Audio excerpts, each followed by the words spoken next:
les étudiants, j'espère que vous avez la forme. J'ai une question pour vous. Connaissez-vous les bienfaits de la méditation ? Eh bien, sachez qu'il y en a plus de 100. Ça va être par exemple développer votre créativité, améliorer vos relations avec les autres, d'améliorer votre concentration et notamment ici ce qui nous intéresse, c'est que ça augmente votre mémoire. Ah cool, je vais être plus intelligente. Intelligente, ça reste à voir, mais en tout cas, une chose est sûre, c'est qu'il a été prouvé scientifiquement que ça augmente la matière grise. Je vous explique tout, à tout de suite. Please hang up and try again. Alors, la méditation, c'est connu parce que ça nous relaxe, mais c'est connu aussi pour les bienfaits sur le cerveau, comme l'explique Sarah Lazar, qui est une chercheuse de cette étude scientifique de Harvard. Mais vous vous demandez peut-être, comment on a fait pour prouver ça ? Eh bien, 2 semaines avant de faire l'étude scientifique, c'est-à-dire 2 semaines avant de commencer la méditation, on a pris l'IRM du cerveau des 7 participants. Et donc, juste après l'étude scientifique, on a repris en IRM le cerveau des participants et voilà ce que ça a donné. Alors, sur la première image, vous voyez que c'est avant la méditation, toutes les zones de couleur représentent toutes les pensées. Donc vous voyez qu'il n'y a pas trop de place pour la mémoire en tant que telle parce que, en gros, c'est un peu comme un ordinateur, il n'y a plus trop de mémoire.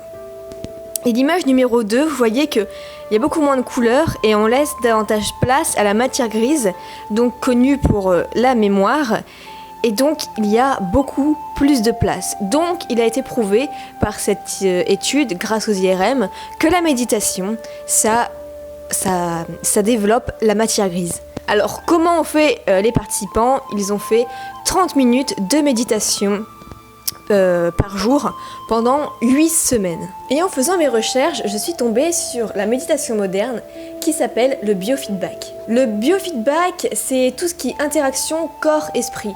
C'est-à-dire qu'on va mettre des électrodes sur votre cerveau et on va étudier toutes les pensées qui ont des conséquences sur votre esprit. Et on va essayer de voir quelles sont les meilleures pensées pour contrôler votre esprit et ainsi pouvoir refaire l'expérience chez vous. Ouais, et on médite comment concrètement ? Eh bien, pour méditer, essayez de choisir toujours la même place, un endroit calme, sans trop de bruit, et vous pouvez utiliser une petite musique de méditation, donc vous en avez énormément sur YouTube. Votre regard, est-ce qu'il doit être ouvert ou fermé à votre avis ? Eh bien, ni l'un ni l'autre. En fait, il doit être à demi ouvert, si je puis dire. Vous devez regarder environ à 1 mètre devant vous. Et donc comment on fait ? C'est assez simple, il faut réussir à se concentrer sur sa respiration.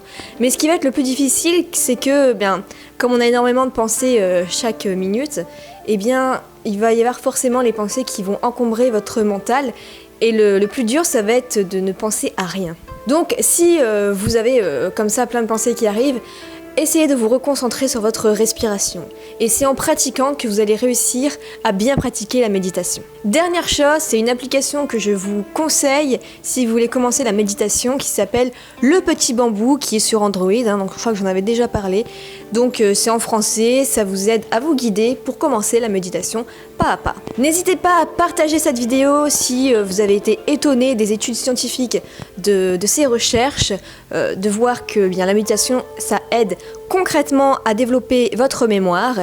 Et si vous avez d'autres idées de sujets, n'hésitez pas à les mettre en commentaire. Et moi, je vous retrouve pour une prochaine vidéo.